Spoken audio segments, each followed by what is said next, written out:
రామకృష్ణ పరమహంస గారి ఒక్కరు చెప్తా విను అనే పుస్తకం నుండి కొన్ని కథలు చూస్తున్నాం కదా.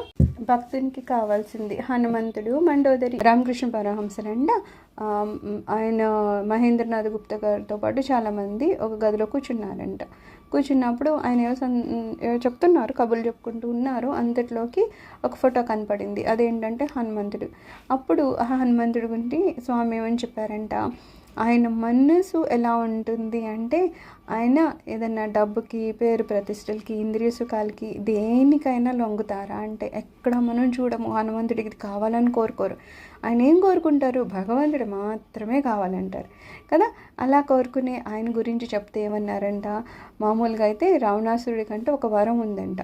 ఆ వరం వలన ఏమవుతుందంటే ఆయనకి ఒక దివ్యాయుధం వలన మాత్రమే ఆయన చనిపోతాడు తప్పితే వేరే ఆయుధాలతో చంపలేరు అనమాట రావణాసుడిని. అయితే ఆ విషయము మన హనుమంతుడికి తెలుస్తుంది. ఆయన ఏం చేస్తారంట, చిన్న కోతి వేషంలో ఎక్కడైతే ఆయుధం పెట్టారో ఆ భవనంలోకి వెళ్ళి ఎక్కడో నెతికి ఆ స్తంభం ఒకటి ఉంటే ఆ స్తంభంలో వాడు పెట్టారట. ఆ స్తంభాన్ని కూడా పగలకొట్టి ఆ ఆయుధాన్ని పట్టుకొని వెళ్తున్నారంట. పారిపోతూ ఉంటే మండోదరి చూసిందంట. మండోదరికి ఏం కనిపిస్తుంది? ఒక చిన్న కోతి పిల్ల కనిపిస్తుంది. కోతులు ఏం చేస్తాయి, ఏవో మనం పళ్ళు హూలు ఏవో ఇస్తూ ఉన్నాయనుకో, ఆ పళ్ళు తీసుకుందామని చెప్పేసి చేతిలో ఉన్న తీసిరేసి పండు కోసం వచ్చేస్తుంది కదా. సో ఆమె ఏమనుకుంది, ఆయుధాన్ని రక్షించాలంటే ఆ కోతికి ఈ పండు ఇస్తే పండు తీసుకొని ఆయుధం విసిరేస్తుంది అని చెప్పేసి ఆమె రకరకాల పళ్ళన్నీ చూపిస్తుందంట. కానీ అక్కడ కోతి మాత్రం ఏమన్నా హనుమంతుడికి ఏమన్నా ఆ పళ్ళు కావాలా? ఏం అవసరం లేదు కదా. ఆయన నవ్వేసుకుని వెళ్ళిపోయారట.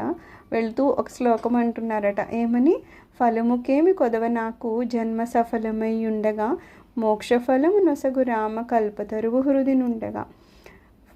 నాకేమన్నా పళ్ళు కావాలా? ఫలముకేమి కొదవ నాకేమన్నా పళ్ళకి కొరత ఏమన్నా ఉందా?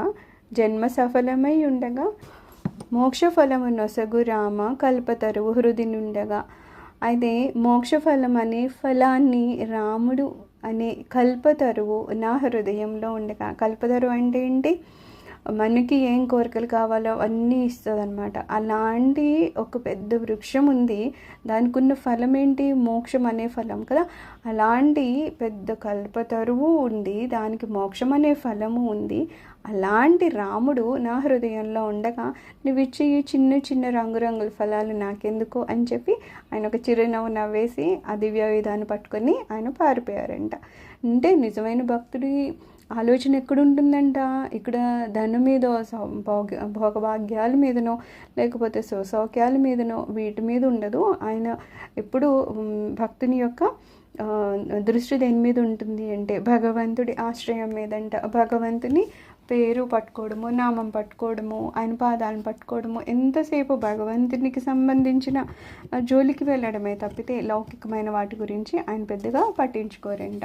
అలా ఉంటుంది భక్తిని ఒక లక్షణం అని చెప్తున్నారు. సర్వం శ్రీ గురుచరణ అరవింద అర్పణమస్తు. లోక సమస్త సుఖినో భవంతు.